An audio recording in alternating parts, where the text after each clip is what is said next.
Prediction number 7 was that we would have many motivated sellers. We have a lot of motivated sellers. The problem is the motivated sellers don't have any equity. So what's dominating the market is a motivated seller called a lender.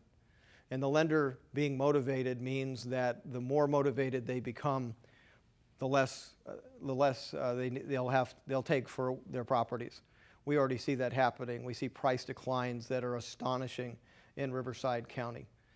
Properties that lenders were owed $350,000, they are usually getting $90,000 for, some 25 cents on the dollar. And there are flurries now of them getting $53,000 to $60,000 for those properties. And as the quantity gets bigger, I don't see how that improves. So the sellers that are private sellers, they can't compete with a lender when they decide to do that, and so they virtually leave the marketplace. In 2006, when foreclosures were very low, we predicted we'd see very high foreclosures. So this chart here gives you an idea of where we were. We said what we were going to see. This is 2006. In 2008, we've gone to this. That's just an extraordinary number, an all-time number. To be honest with you, and we'll talk about this in a minute, we didn't predict that kind of explosion. We've never had one before. We couldn't explain it with just real estate statistics. We thought we'd have an increase, but this time it's gone on steroids and caused a tremendous amount of damage. So 2009 will look very similar and worse, and make the market flooded with lender-owned properties. In 2006, we predicted that bad news would hurt real estate. I can't imagine turning on a news report without hearing some horror story about someone losing their home or losing their life savings, all because of real estate. So the news takes the damage to another level. Everyone runs for the hills when they're talking about investing in real estate, and I don't see this getting better in 2009. I see it getting worse. And not only is it local news about our market, it's national and then international. So the bad news keeps on going as you realize the subprime damage is now, because of the way we finance the real estate, has now gone worldwide and become a worldwide issue. There's a lot of finger pointing to the United States, and one of the things our new report will deal with is, are they right? And if they are right, how do we make amends, and how do we never do that again? Chapter number 10, people lose equity. And we talked about a record number of people would be underwater. We said that in 2006 when real estate was so rosy. And when people heard this type of prediction, it's very easy to discount it and say, okay, that guy's off in left field. Well, that's turned out to be true. People are in extreme negative equity positions. And the financing in California is non-recourse. And so all of a sudden you have people that are over encumbered by $250,000 to $500,000 on a house. It's really hard to see how loan modification is going to prevent them from deciding that's probably not a thing they're going to keep on paying on for the next 30 years. So people losing equity was one of our predictions, and that has also come true. Number 11, people tapped out.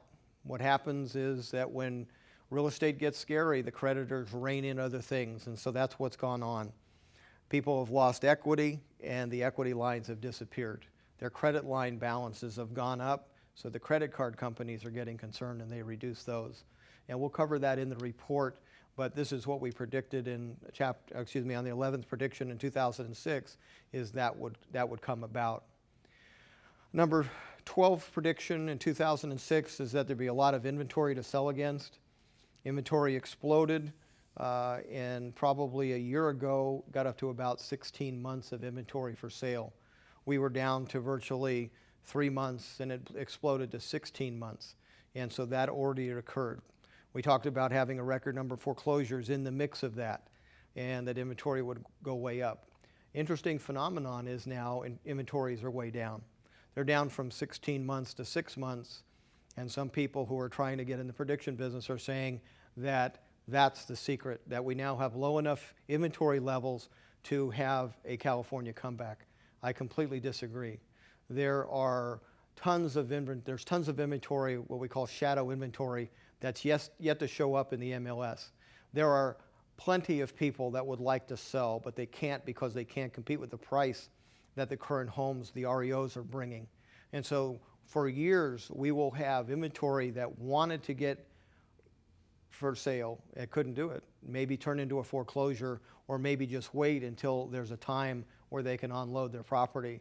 This time, inventory is a very misleading category, and having the months down to 6 doesn't tell the story at all. The 13th prediction is we thought that the tougher bankruptcy laws would come about. They did. They're in place, and it will hurt people trying to get free from their debt. The way the bankruptcy rules are now, it's harder to declare bankruptcy and walk away from everything. There's probably going to be a payment plan that's going to keep you attached to your former debt for a lot longer than it did before. Number 14, we predicted there would be negative tax law changes, and this one has not occurred yet. I say yet because I think by the second half of the Obama first presidency, I think we'll probably end up with some negative tax law changes. I can't imagine anybody in his group saying, I think it's a good time to raise taxes right now. So I don't think those are going to happen, but I do know one is going to be implemented that already is in place. And we'll talk about that during the seminar, because that could have a very negative impact on investors. But as of right now, that's the only prediction that we predicted out of the 16 that hasn't occurred. Prediction number 15, again in 2006, when unemployment was very low, we predicted that companies would let people go, that unemployment would rise and become a problem, and that in fact is occurring. We have massive layoffs going on in California, and it's built momentum to where it is serious. And now, by the time we get to probably by the summer, we'll probably end up with a 12%, or excuse me, a double-digit unemployment that will grow to 12 or 13%. The last prediction we made in 2006 was real estate would be despised. That's a pretty strong word to say. Real estate is going to be despised, especially from where we were. Real estate was wonderful. Everyone was getting wealthy because they touched a property or two. And then in 2006, we said, no, real estate's going to be despised by the end of this downturn. And I think that's playing out to be true.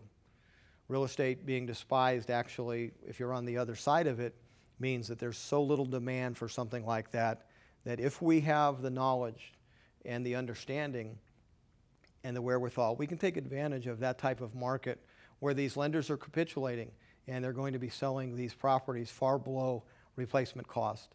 So this is a very unique time where there's historic damage and yet historic opportunity. Not since the Great Depression is in fact playing out in a very close form of Great Depression number 2.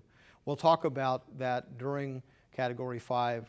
Are we in fact going to experience it? Are we experiencing it? The one thing I don't want to do is look back in 2010 at the end of it and go, wow, that was the Great Depression, and we didn't even contemplate that that could in fact occur.